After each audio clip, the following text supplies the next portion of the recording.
Movie के start में हमें एक फ्यूचरिस्टिक वर्ल्ड दिखाया जाता है जहाँ पर एक बड़ी टेक कंपनी का सीईओ मार्क एक नई इन्वेंशन सबके सामने रिवील करने वाला होता है, जिसके बाद हमें पता चलता है कि यह एक रोबोट है जिसको यह लोग बीबॉट कहते हैं। यह बच्चों के लिए एक डिजिटल फ्रेंड की तरह काम करेगा। इसके अंदर बहुत सारे फंक्शंस थे। स्पेशली ये अपने मालिक की सारी हैबिट्स को पहचान कर उसी की तरह रिएक्ट करेगा और सब बच्चों को उनके लिए फ्रेंड ढूंढने में हेल्प करता था। देखते ही देखते यह इन्वेंशन बहुत ही ज्यादा फेमस हो जाती है और सिटी में हर एक के पास एक ऐसा ही बीबॉट था। अब यहाँ पर हमें एक बच्चा दिखाई देता है जिसका नाम बार्नी है, पर उसकी यह विश अब तक पूरी नहीं हुई थी। उसके पास बीबॉट नहीं था, जिसकी वजह से कोई भी उसको खास पसंद नहीं करता था, ना ही उसके पास कोई दोस्त था। वह देखता था कि हर कोई अपने बीबॉट के साथ बिजी है और वह बहुत ही ज्यादा अकेला फील करता था। यहाँ तक कि स्कूल में उसकी टीचर को भी फील होता था कि यहाँ पर बार्नी बहुत अकेला फील कर रहा है, जिसकी वजह से वह उसे एक बेंच पर बिठा देती है ताकि लोग आकर उससे दोस्ती करें, पर उसका तो उल्टा ही असर हो जाता है। वहाँ के सारे स्टूडेंट उसका बहुत ही मजाक उड़ाते हैं, जिससे तंग आकर बार्नी अपने घर चला जाता है। वह अपने डैड और दादी के घर पर रहता था और हमें पता चलता है कि उसका आज बर्थडे है, पर बार्नी ने किसी को भी इनवाइट नहीं किया था। इसके बाद उसके दादा और दादी उसके लिए एक गिफ्ट लेने के लिए जाते हैं और बार्नी दुआ करता है कि किसी भी तरीके से वह गिफ्ट एक बीबॉट हो। पर जब उसके डैड उसे गिफ्ट देते हैं और वह उसे ओपन करता है तो वह बीबॉट नहीं था, वह सिर्फ एक टूल बॉक्स सेट था। पर बार्नी कुछ नहीं कहता क्योंकि उसे पता था कि उसके डैड एक बीबॉट नहीं खरीद सकते। डोर पर किसी के बेल बजाने की आवाज आती है। उसके सामने एक गिफ्ट पड़ा था जिसे देखकर उसे लगता है कि शायद यह एक बीबॉट है। जब वह उस गिफ्ट को खोलता है तो उसे पता चलता है कि उसके अंदर तो सिर्फ एक पत्थर है और यह मजाक उसके सारे क्लासमेट्स ने किया था। यह सारा काम एक रिच नाम के बच्चे का था। तब सब उसका मजाक उड़ाते हैं। उससे वह बहुत उदास होकर अंदर आता है। बार्नी के डैड देखते हैं कि आज तो वह बहुत उदास हो गया है और आज तो उसकी बर्थडे है। जिसके बाद वह दादी को लेते हैं और एक बीबॉट खरीदने के लिए जाते हैं। जब उसके डैड और दादी स्टोर पहुंचते हैं तब वह ऑलमोस्ट बंद होने वाला होता है और वह एक भी बीबॉट खरीद नहीं पाए। इसके साथ ही बार्नी के डैड को पीछे खड़ा एक कैब नजर आता है। उसमें बहुत सारे बीबॉट थे और वह वहाँ से एक बीबॉट खरीद लेते हैं, पर वह कुछ खास ठीक नहीं था। सुबह बार्नी एक नए बीबॉट को देखकर बहुत ही ज्यादा खुश हो जाता है क्योंकि उसकी विश पूरी हो चुकी थी। इसके बाद वह बीबॉट को एक्टिवेट करने की कोशिश करता है तो वह स्टार्ट ही नहीं हो रहा था। बहुत कोशिशों के बाद भी बार्नी उसे ऑन नहीं कर पाता। वह बॉट बार बार एक ही रिक्वेस्ट करता है कि उसे बबल स्टोर के साथ कनेक्ट किया जाए। बार्नी देखता है कि उसमें बहुत सारी प्रॉब्लम्स है। यह बात समझ जाता है कि उसे बबल नेटवर्क से कनेक्ट किए बगैर इसको ठीक नहीं किया जा सकता। इसके बाद वह उसे चार्जिंग पर लगाकर स्कूल चला जाता है। बार्नी एक्साइटमेंट में स्कूल में सबको बताता है कि अब उसके पास भी एक बीबॉट है। वहाँ पर भी वो बॉट स्टैंड के ऊपर वह अपना नाम भी लगा देता है। अब बार्नी बहुत ही ज्यादा एक्साइटेड था कि वह घर जाएगा और बीबॉट के साथ खेलेगा। जब वह घर आता है तो देखता है कि उसके रूम की हालत तो बहुत ही ज्यादा खराब हो चुकी है। इसके साथ ही जब वो किचन में जाता है तो वो देखता है कि उसका बीबॉट उसकी दादी के साथ डांस कर रहा है। यहाँ पर बार्नी जब बॉट से पूछता है कि उसके रूम को क्या हुआ तो बीबॉट कहता है कि मैं तो तुम्हें सिर्फ जानने की कोशिश कर रहा था। अब यह सारी बात सुनकर तो बार्नी बहुत ही ज्यादा परेशान होता है और वह सोचता है कि वह जाकर इस बीबॉट को एक्सचेंज कर लेगा। जब बार्नी बीबॉट के साथ रास्ते में जा रहा था तभी उसे वहाँ पर बुली, रिच और उसके दोस्त मिलते हैं जो बार्नी के बॉट को छेड़ने लगते हैं। यहाँ पर रिच बीबॉट को मारता है और उसी तरह से बीबॉट भी उसे वापस मारता है और यह चीज बहुत ही ज्यादा हैरान करने वाली थी क्योंकि किसी भी बीबॉट के सिस्टम में वापस हिट करना नहीं था। अब इस सारी चीज से बार्नी को बहुत मजा आ रहा था, पर उसे पता था कि इस तरह से प्रॉब्लम हो सकती है, जिसकी वजह से वह बीबॉट को लेकर वहाँ से भाग जाता है। अब यह दोनों एक जगह जाकर रेस्ट करते हैं जहाँ पर बीबॉट बार्नी को बताता है क्योंकि मैं बबल नेटवर्क से कनेक्ट नहीं हूँ तो मेरी सारी सिक्योरिटी अपडेट नहीं हुई है। इस सारी बात के बाद तो बार्नी सोचता है कि मैं इसको अब एक्सचेंज नहीं करूँगा। अब यहाँ पर एक पुलिस ऑफिसर आता है क्योंकि वहाँ पर रिच ने कंप्लेंट कर दी थी। इसके बाद वह पुलिस ऑफिसर इस बीबॉट को लेकर उसी कंपनी में चला जाता है ताकि वहाँ पर जाकर इसको खत्म कर दिया जाए। उसे लगता है कि इसकी वजह से बच्चों को खतरा है। जब इस बीबॉट की सेटिंग्स चेक की जाती है तो पता चलता है कि यह तो एक इलीगल बीबॉट है। इसके बाद तो सब यही डिसाइड करते हैं कि अब इसको क्रश कर दिया जाएगा। जाएगा, पर बार्नी बिल्कुल भी ऐसा नहीं चाहता था। वह उस मशीन के अंदर जाता है और बीबॉट को बचाकर वहाँ से निकलकर प्लेग्राउंड में छुप जाता है। वहाँ पर बहुत सारे लोग उसको पकड़ने के लिए आते हैं, लेकिन यहाँ पर बार्नी ने बहुत होशियारी से उसको एक्सचेंज कर दिया था, जिसके बाद वहाँ पर उस बॉट को क्रश किया जाता है। पर हमें पता चलता है कि बार्नी उसे अपने साथ ले आया था। अब उसका कोड देखकर बार्नी यहाँ पर उसका नाम रॉन रख देता है। दूसरी तरफ हम देखते हैं कि टेक कंपनी का ओनर मार्क बताता है कि उन्होंने कैसे 100 मिलियन बॉट्स को सेल कर दिया है और वह उनके साथ बच्चों को एक अच्छा फ्यूचर देना चाहते हैं। इसके साथ ही हम यहाँ पर मार्क के एक पार्टनर को भी देखते हैं, पर उसे बच्चों की भलाई से कोई लेना देना नहीं था। वो सिर्फ यह चाहता था कि उनकी सेल बहुत ज्यादा हो ताकि उसके बाद बहुत ज्यादा पैसा आए। यहाँ पर अब इन दोनों का इंटरव्यू होता है, जहाँ पर इंटरव्यू लेने वाली उन्हें उस रिच बच्चे को हर्ट करने वाले बॉट के बारे में पूछते हैं। अब यह खबर सुनकर तो दोनों काफी परेशान हो जाते हैं, क्योंकि ऐसा तो हो ही नहीं सकता।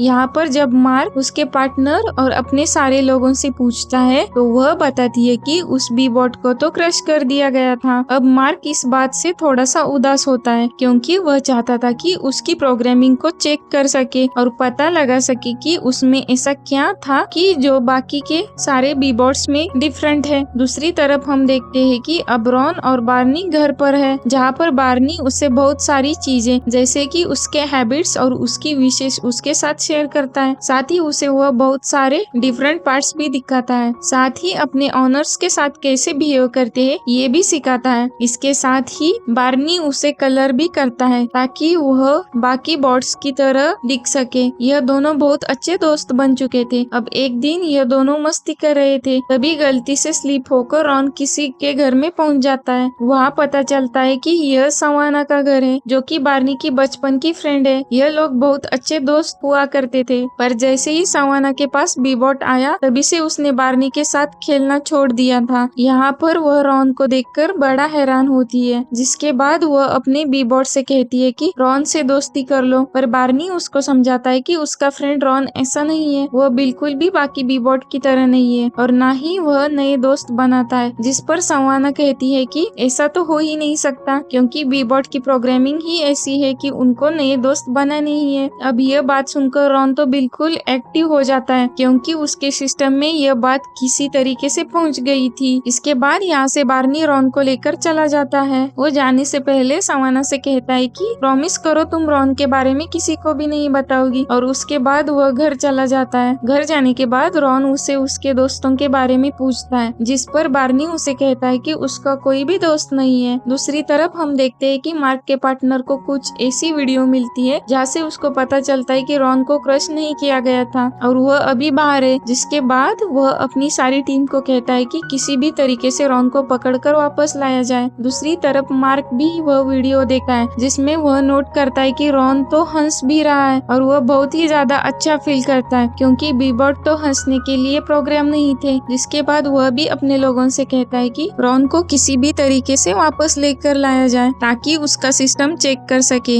ऐसे उसमें क्या चेंज है जो सभी बच्चों को पसंद आ रहा है। अगले दिन बार्नी रॉन को शेड में छोड़कर स्कूल चला जाता है और वह रॉन से बाहर निकलने को मना करता है, पर जैसे ही बार्नी वहाँ से चला जाता है रॉन भी बाहर निकल आता है, क्योंकि उसके दिमाग में बात थी कि उसे अब बाहर निकलकर बार्नी के लिए दोस्त ढूंढने होंगे। इसके बाद वह पूरे शहर में पोस्टर चिपकाता रहता है और सभी से कहता है कि क्या वह बार्नी के दोस्त बनेंगे। इसी तरह रॉन बार्नी के स्कूल पहुंच जाता है, जहाँ पर बार्नी के लिए बहुत सारे दोस्त इकट्ठा कर रहा था। जब ये सारी चीज टीचर देखते हैं तो वो बार्नी से कहता है कि अब तुम्हें प्रिंसिपल के पास जाना होगा। जब बार्नी प्रिंसिपल के ऑफिस पहुंच जाता है तो पीछे हम देखते हैं कि रिच अपने सारे बॉट्स को रॉन जैसा प्रोग्राम करता है। आगे देखते हैं कि यहाँ पर रिच इस चीज का फायदा उठाते हुए बहुत ही मजा करता है। वह बहुत सारे बॉट्स को इकट्ठा करके एक बड़ा सा मंकी बनाता है। इसके बाद बहुत सारे बॉट्स से एक ज़ॉम्बी बनता है और दिखाते हैं कि कैसे सवाना को वह खा रही है। अब यह वीडियो बहुत ज्यादा वायरल हो जाती है। दूसरी तरफ मार्क को उसका पार्टनर भी यह वीडियो दिखाता है, जिसके बाद वह एक सिस्टम अपडेट करता है जिससे बाकी सारे बॉट्स डीएक्टिवेट हो जाते हैं। इस सारी चीजों से बार्नी रॉन को ब्लेम करता है और अपने से दूर रहने के लिए कहता है। दूसरी तरफ हम देखते हैं कि सारे कंपनी के लोग रॉन को ढूंढते ढूंढते यहाँ बार्नी के घर तक पहुँच गए हैं। सारे लोगों को देखकर बार्नी फौरन शेड की तरफ भागता है, जहाँ पर रॉन रॉन कंपनी के हवाले होने के लिए तैयार हो रहा था, पर बार्नी उसे सॉरी कहता है और कहता है कि हम अब बेस्ट फ्रेंड्स हैं और वह अब किसी भी कीमत में उन कंपनी वालों को नहीं देगा। इसके बाद बार्नी रॉन को लेकर निकल पड़ता है। रास्ते में उसे दोबारा से सवाना मिलती है, जो कि अपनी वायरल हुई वीडियो को बहुत ही सीरियस ले चुकी थी और बहुत ही ज्यादा दुखी भी हो रही थी। बार्नी एक बार फिर कहता है कि उसके बारे में किसी को भी मत बताना और वह रॉन को लेकर वहाँ से चला जाता है। अब यह दोनों जंगल के बीच में एक शेड में रात गुजारते हैं, जहाँ पर बार्नी रॉन को बताता है कि जब से उसकी मॉम चली गई है वह खुद को बहुत ही अकेला फील करता है। अब उसके कोई दोस्त भी नहीं रहे थे। इस बात को सुनकर रॉन उसे कहता है कि मैं तुम्हें कभी भी छोड़कर नहीं जाऊंगा। दूसरी तरफ हम देखते हैं कि दादी और उसके डैड सवाना के घर पहुंचते हैं और उसे बार्नी के बारे में पूछते हैं, पर सवाना उनको कुछ भी नहीं बताती। बार्नी के डैड को लगता है कि शायद वह बार्नी को ठीक से समझ ही नहीं पाए। दूसरी तरफ हम देखते हैं कि सवाना रिच के पास जाती है। वह कहती है कि यह जो कुछ भी हो रहा है वह सिर्फ हमारी वजह से है, क्योंकि हम बार्नी को बहुत ज्यादा तंग किया था और अब हमें भी उसकी मदद करनी चाहिए। बीबॉट में लगे हुए कैमरे से मार्क का पार्टनर यह सारी बात देख लेता है, जिसके बाद वह सारे बीबॉट को जंगल की तरफ भेज देता है। यहाँ मार्क किसी भी तरीके से अपने पार्टनर से पहले रॉन तक पहुँचना चाहता था ताकि उसके प्रोग्राम को देख सके। दूसरी तरफ हम देखते हैं कि रॉन की बैटरी खत्म हो गई थी और वह बंद हो गया था। बार्नी को तो समझ ही नहीं आता कि अब उसे क्या करना चाहिए। दूसरी तरफ बाकी सारे बीबॉट्स जंगल में पहुंच चुके थे, जो कि अपनी लेजर बीम से रॉन और बार्नी को ढूंढ रहे थे। बार्नी जब बाकी सारे बीबॉट्स को देखता है तो वह रॉन को पकड़कर वहां से भागने लगता है और रास्ते में जमीन में एक गड्ढे में गिर जाता है। अब मार्क का जो पार्टनर था वह यह चीज देख लेता है, लेकिन वह अपनी बाकी सारी टीम को कहता है कि सर्च को रोक दिया जाए, क्योंकि वह चाहता था कि अब बार्नी जंगल में यही पर फंसा रहे। मार्क के पार्टनर की इस ऑर्डर के बाद सारे बीबॉट्स वापस आ जाते हैं। यहाँ पर रात को बहुत ठंड हो चुकी थी। बार्नी का अस्थमा बहुत ही ज्यादा तेजी से बढ़ रहा था। उसे सांस लेने में बहुत प्रॉब्लम हो रही थी। जब रॉन यह चीज देखता है तो वह अपनी बची हुई बैटरी को यूज करके बार्नी को किसी भी तरीके से सिटी में ले आता है। सवाना और रिच बार्नी और रॉन को जंगल से आते हुए देख लेते हैं। बार्नी की तबीयत बहुत ही ज्यादा खराब हुई थी। यह सारे लोग बहुत ही ज्यादा परेशान होते हैं और उसकी मदद के लिए पहुंच जाते हैं। अब मार्क और बार्नी के ये डैड वहाँ आ चुके थे, जिसके बाद यहाँ पर एम्बुलेंस आती है और वह बार्नी को अस्पताल लेकर चले जाते हैं। अब यह सारी वीडियो हर जगह पर बहुत वायरल हो गई थी, क्योंकि रॉन तो एक हीरो निकला। मार्क का पार्टनर इस बात का फायदा उठाता है। उसे लगता है कि इस वीडियो से अब सेल बहुत ही ज्यादा बढ़ जाएगी। दूसरी तरफ मार्क रॉन को साथ लेकर हॉस्पिटल बार्नी से मिलने चला जाता है। वह बार्नी को बताता है कि मैंने तुम्हारी बीबॉट को ठीक कर दिया है। वह बिल्कुल भी वैसा नहीं था जैसे उसे स्टार्ट में मिला था। इसके बाद बार्नी मार्क से कहता है कि इसमें वही कोड डाल दिया जाए जो कि पहले था, क्योंकि उससे पहले जैसा रॉन चाहिए था। मार्क जब सेटिंग चेंज करने लगता है तो उसे पता चलता है कि वह कोड तब कंपनी के सर्वर में है। उसके पार्टनर ने उसे कंपनी से निकाल दिया है और वहाँ पर लॉक लगा दिया है। इसके बाद तो अभी लोग हेडक्वार्टर में जाने का प्लान बनाते हैं, जहाँ पर रॉन को दोबारा से ठीक कर देंगे। दूसरी तरफ हम देखते हैं कि मार्क बाकी सारे लोगों के साथ मिलकर कंपनी में आता है। यहाँ पर बार्नी के डैड और दादी भी इनके साथ ही है, जहाँ पर ये लोग हेडक्वार्टर्स जा रहे थे। मार्क अपने एक रोबोट की हेल्प से यहाँ पर बार्नी और रॉन को सर्वर रूम तक पहुँचा देता है। दूसरी तरफ मार्क के पार्टनर को भी ये चीज का पता चलता है। यहाँ पर वह सारे सिक्योरिटी उन्हें रोकने के लिए भेज देता है। बार्नी सर्वर रूम में पहुँचने के बाद वह रॉन की पुरानी कोड को किसी तरीके से ढूंढ लेता है, जिसके बाद जब वह रॉन में कोड डालता है तो वह बिल्कुल पहले जैसा हो जाता है। मार्क इस बात को नोट करता है कि रॉन तो बाकी सारी कोड को फॉलो ही नहीं करता, बल्कि वह बार्नी की दी हुई कोड को ही फॉलो कर रहा है, और यह चीज उसके लिए बहुत ही ज्यादा न्यू और इंटरेस्टिंग थी। मार्क्स ये भी देखता है कि बाकी सारे बच्चों को दिए बीबॉट से बच्चे खुश नहीं है और उसका पार्टनर बीबॉट्स की हेल्प से बच्चों पर वॉच कर रहा है। मार्क के मन में एक प्लान आता है, रॉन का कोड बाकी सारे बीबॉट्स में भी फीड करा देगा ताकि बाकी सारे बीबॉट्स भी रॉन जैसे ही हो जाए। लेकिन इससे एक प्रॉब्लम थी कि इस वजह से रॉन हमेशा के लिए डीएक्टिवेट हो जाएगा। बार्नी तो इस चीज के लिए तैयार नहीं था, पर रॉन उसे समझाता है कि हमें बाकी सारे लोगों की मदद करनी चाहिए। बहुत ज्यादा फोर्स करने के बाद यहाँ पर बार्नी मान लेता है। इसके बाद मार्क वहाँ से कोड लेकर बाकी सारे बीबॉट्स में फीड कर देता है। जैसे ही यहाँ पर कोड अपडेट होता है, यहाँ पर सिक्योरिटी पहुँच जाती है और वह उन लोगों को पकड़ लेती है। मार्क के पार्टनर को लगता है कि अब सारी चीजें ठीक हो गई, पर मार्क सबके सामने वह वीडियो प्ले कर देता है जिसमें उसे पता चलता है कि उसका पार्टनर सब कुछ फायदे के लिए कर रहा है। अब खुद को बचाने के लिए वह मार्क को फिर से सीईओ बना देता है और खुद चला जाता है। इसके बाद हम 3 मंथ के बाद का सीन देखते हैं जहाँ पर सारे बच्चे बहुत ज्यादा खुश थे क्योंकि उनके व्यूअर्स अब बहुत ज्यादा इंटरेस्टिंग हो चुके थे। अब बार्नी के पास भी बहुत सारे फ्रेंड्स बन गए थे। एंड में हम कंपनी के ऊपर रॉन की स्माइल को भी देखते हैं और इसी के साथ मूवी एंड हो जाती है। Thank you for watching.